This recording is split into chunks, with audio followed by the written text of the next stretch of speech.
right? Obviously, people will know the story that the super team for 2021 was the one where people forget this part. People didn't just go, this team should be really good. Everyone was complaining. It was even implied by other teams in LEC. Like, this is unfair. It's impossible for them to lose. Now they're just going to win everything, and we can't possibly win against them. Because the logic was, remember, Rekkles was like the MVP in past years. So you're adding an MVP, and at worst, the second best player at that role, to the super team, which already looked fucking amazing. So everyone thought this team cannot possibly fail, right? When you got this squad, I wouldn't blame you. Did you think the same thing? Did you think, like, yeah, this should work? Like, this actually looks awesome. No, we knew that, like, okay, I have to phrase it in a way because since it's contrasted to the year before, most stuff will look bad for Rekkles, right? Which is not only his fault. It's not always just the last person who joins you. Exactly. Yes, exactly, yes. But he was not the first choice because we knew, especially how he will play the game, naturally will not fit with the team. Like what I mentioned before in the whole Mickey segment, right? With seeing windows where the rest has to follow. Everybody in the old G2 was the person who would follow. Rekkles is the kind of guy, and this can be good, it doesn't have to be a bad thing, who will think for himself first his positioning and be like, if I'm in danger, I'm not gonna follow. That's how he plays the game. He will not try to win every lane, unlike Perks, right? Who like, if I can win the lane, I will. So he's just fundamentally a different player, and we knew that. So for example, I don't have NDA anymore. People like Kazi and Hansama were higher on the ranking than Rekkles was. We couldn't get them. And at some point, Rekkles was the best next option. Of course, we did believe we're going to win. Right? I'm not going to say we thought we're going to lose. But we did not think we're going to be unbeatable or better than before. We just felt like, okay, we have to play the game a bit differently. And also, I think people quickly forget that we were actually pretty good most of the year. Sure, yeah. Like, you won a lot of games, yeah. Like in spring, we were first seed. I think we were like 13-5. Yep. Everything went well. And then in summer, even when we lost against Madden and Fnatic, going into playoffs, going into the first series from scrims, I thought we were the best team. I was told behind the scenes that every team is shocked you didn't make it from that playoff to Worlds. They thought you were going to win the split. Never mind, not even make Worlds. Everyone was shocked. Yeah, we were the best team in scrims at that point. And then on stage, it didn't replicate, right? And you can basically... The biggest factor I would say is that this belief that I talked about, right, this we can't lose, was not there anymore, especially in summer. Like we lost one game against Matt, and I saw panic in my players' eyes for the first time ever, and I was like, okay, what's going on here, right? And of course, Rekkles as a person is different than Rekkles, but also Perks, yeah.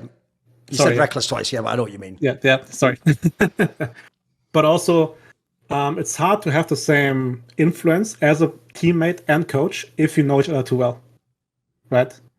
Like at a certain point, in every sport, either the coach has to go after some years or players have to switch around because you know each other so well that the words you use don't have impact anymore because you can't have a different angle. You can't surprise them anymore. I think I've talked about it with you on a show. Maybe it was a different Best Damn League show, but we made this analogy because obviously we did the football one, right? A fan's going to go, well, that's not true. What about Alex Ferguson? The joke was he just changed the players.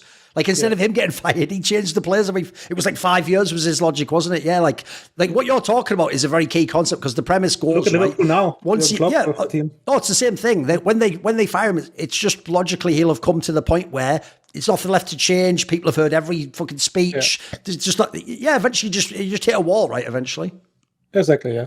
So I think these two factors were the point why it crumbled. Right. But even with that, I think we still did well, right? Sure.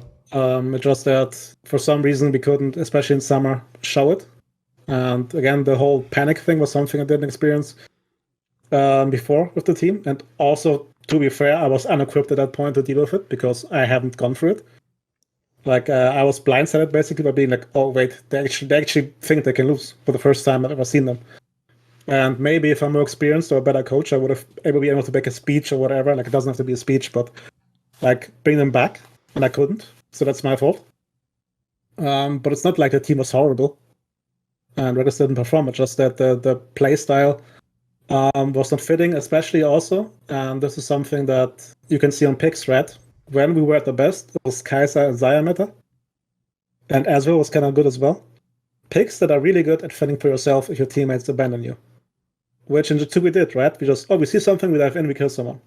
And then, Perks could follow up with Kai'Sa R, or Old for himself on Xayah, right? was possible. And Rekkles came from a team where, since he is so good at his positioning, if you play for him, he's almost impossible to kill, and if he farms up, he will do a lot of damage. But now he has 4 teammates who want to dive in. They don't want to or have a hard time playing around you because this was not how you played 3 years in a row. So that was just a mismatch in-game. Yes. And of course, Rekkles was the piece where it happened, the break happened, but you can't blame him as the player, right?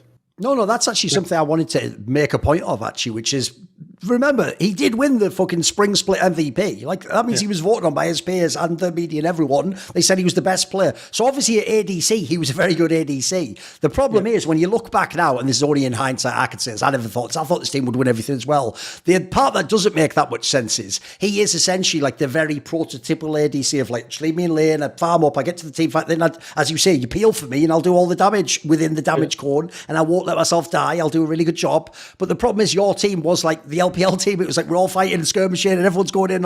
It's like it's not the style where it's not an Uzi I team. Yeah. G2 wasn't an Uzi I team. And this is also good context for the people who always talk about what this team wanted Carzzy. Carzzy is why Carzzy? He played so bad because he's one of the new school AD carries, let's say, right? Who will find ways to be useful himself without needing this attention. Right. Where again, it's not a judgment about what's better. It's just that most teammates prefer to have an AD carry who's more able to play for himself and not be like needed to be catered to, sorry.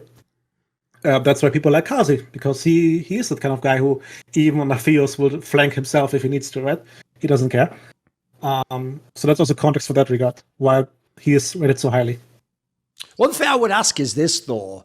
If, like, obviously you didn't win the splits, blah, blah, blah, but if the team could at least have made it to Worlds, right? Do you think actually it would have done well at Worlds? Would this potentially have made it not a whole failure? Would maybe most of the players have remained? Would you have remained? Do you think it changed everything if you go to Worlds? So for remaining, no. Because I also felt already a change was needed. And, okay, how deep do I want to go into this? Because I'm opening a whole box things that can be bad. Okay, I have no NDA anymore.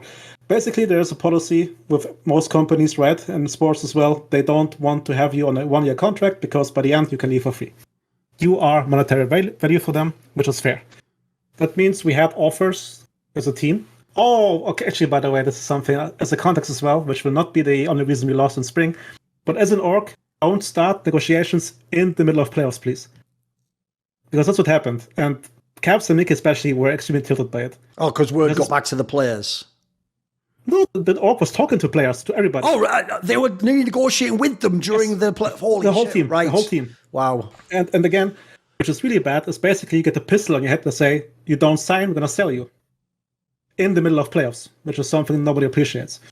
So that happened, and which is not an excuse for losing playoffs, but as an org... Doesn't help. But for example, Mickey, Wonder, myself, and Duff declined the offer. Right. Jankos as well. But then after Rekkles got kicked, they needed someone who carried the brand. So I think that's also why Jankos was a special case. So it means even in April, before playoffs, we said we don't want to sign now. We can talk afterwards because this is bullshit to do it right now.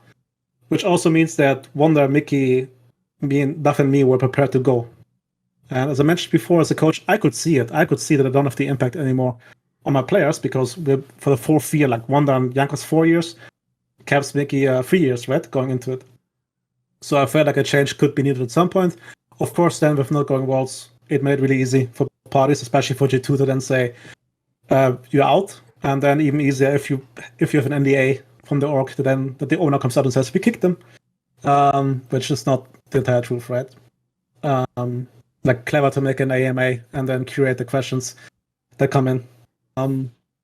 Okay, now I'm getting salty a bit. I have to stop good. Well, okay, that topic. At Worlds, I think we would have done fine because again, going into playoffs, we were good. I felt we could have done some damage. So I think realistically, we could have out of groups for sure if we would have kept the same level like in scrims, right? Which is always a big if.